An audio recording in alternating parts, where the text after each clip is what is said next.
बिस्मिल्लाहिर्रहमानिर्रहीम अस्सलाम वालेकुम। आज जो मैं आपको रेसिपी दे रही हूँ वो है एक ड्रिंक की। और ये जो है वो गर्मी से बचने का लाजवाब तरीका। और ये मैं तो बहुत ज़्यादा हफ्ते में 3 दफ़ा लाजमी ये तो पीते हूँ। अगर आप सुबह नाश्ते में अगर एक गिलास लेते हैं, आप यकीन करें आपको सारा दिन भूख नहीं लगेगी। इतनी अच्छी चीज़ है। मैदे की गर्मी भी ये दूर करती है और जिगर की भी। और एक इंसान अपने आप को समझते हैं पावरफुल में हो गया। तो ये जो मुझे रिक्वेस्ट की है ये मालती शर्मा जी ने की है। मालती शर्मा जी का बहुत बहुत शुक्रिया, क्योंकि वो हमेशा मुझे रेसिपी देती है, लेकिन ये उन्होंने मुझे रिक्वेस्ट की थी। मैं जब बताती हूँ उनको कि मैं अक्सर ये बना के पीती हूँ तो वो बोलती कि चलो ये रेसिपी आप जरूर दो, हम भी देखें। तो ठीक है, आपको मैं बताती हूँ। इसका नाम है गूंद कतीरा दूध के साथ। ठीक है, गूंद कतीरा का शरबत समझो, दूध वाला। तो अब मैं आपको बताती हूँ मैंने इसके लिए किन चीज़ों का इस्तेमाल किया है। इसके लिए मैंने लिया है गूंद कतीरा। देखिए, जब आप गूंद कतीरा लेंगे तो आपको इस तरह के पीस या बड़े इससे मिलेंगे। मैंने इस तरह को कूट के रख लिया है। पता क्या, इसको ग्राइंडर चॉपर में नहीं करने वाला, उसको ब्लेड टूट जाएंगे। मैंने किया हुआ है उसके साथ कूट के इसको। और बारीक ये देखें, ये मैंने कूटा और इस तरह बारीक करके रख लिया है। क्योंकि अगर आप इसको भिगोते हैं ना, रात को भिगो के मैं रख देती हूँ। अगर आप इसको भिगोते हैं तो ये ऊपर से तो हो जाएगा लेकिन अंदर से उसका सख्त वो रहेगा।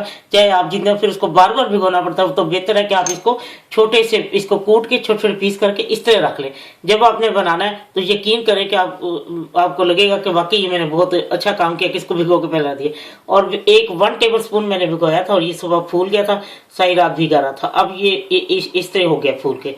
ठीक है, और मैंने उसके साथ लिया है एक हाफ से ज्यादा गिलास मिल्क और रूअफ़ज़ा। ये वो है जो मैं खुद बनाती हूँ। जब भी गर्मियाँ स्टार्ट होती है मैं रूअफ़ज़ा घर में बना लेती हूँ। अगर आपको ये रेसिपी चाहिए तो आपको मेरे चैनल से मिल सकती है। ओरिजिनल रूअफ़ज़ा आजकल ऐसे ही बनता है।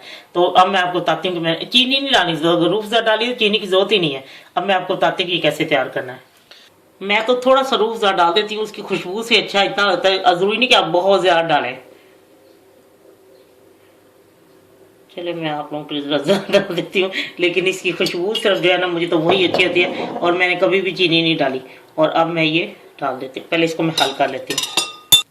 ये देखें, इसमें मैंने अब गूंद के तेल मिला दिया। तो इसको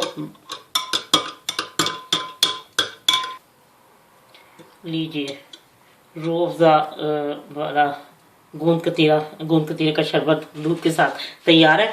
अगर आप इसको इफ्तारी के टाइम भी इस्तेमाल करें, यकीन करें कि सारे दिन की जो आपको प्यास की जो इतनी वो होता है कि हम ज्यादा पानी पिए ज्यादा, तो ये यकीन करें आपके ये भी मसला हल हो जाएगा। आप एक दफा इस्तेमाल करके देखें। और बच्चों को तो जरूर दिया करें गर्मियों में। गर्मियों में हफ्ते में कम से कम 3 दिन बच्चों को जरूर दिया करें। सुबह नाश्ते में अगर दें तो उनको आदत डालें। हमने तो बचपन से भी, हमारी माँ बना के देती थी हमें, इसीलिए मैंने अपने बच्चों को भी आदत डाली है। और सब लोगों को ये बहुत जबरदस्त है और सेहत के लिए भी अच्छी चीज है, बुरा भी नहीं है। तो आप रोज अपने लिए काम ज्यादा कर सकते हैं। हाँ, चीनी अगर डालनी है जैसे आपको अच्छी होती है, मैं तो चीनी वाला तो अगर आप ना भी डालें दूध के साथ तो कोई मसला नहीं है। और अगर रूअफ़ज़ा नहीं है या कोई भी शरबत डालें। दूसरा ये है कि हाँ, इफ्तारी के टाइम पे सच मैं आपको बताऊं, आपने पानी में बना के पिए। मैं अक्सर पानी के साथ भी, इफ्तारी में तो खैर पानी के साथ ही इस्तेमाल करती हूँ, लेकिन सुबह के टाइम जो है मैं कभी कभी पानी भी डाल के इसको इस्तेमाल करती हूँ। बहुत अच्छा है ये, मुंह ने हाथ तो बहुत ही अच्छी चीज़ है। आप बुजुर्गों को दें, बच्चों को दें, सबके लिए गर्मी में तो ज़बरदस्त एक चीज़ है। तो जरूर अब मालती शर्मा जी भी खुश हो जाएंगे क्योंकि मैंने उनको बताया कि मैं कैसे इस्तेमाल करती हूँ। तो चले ठीक है, आप बनाएं और बच्चों की और बड़ों की सबकी दुआएं भी लें। रमज़ान का बाबरकत महीना शुरू हो चुका है, तो इंशाल्लाह आप जब बनाएंगे तो आपको बहुत अच्छा लगेगा। ठीक है, जब आपका दिल चाहे आसान और मजेदार खाना खाने को, तो आइए ना रिदा के किचन में। प्लीज सब्सक्राइब करना, लाइक करना और कमेंट्स देना ना भूलें। अल्लाह हाफिज।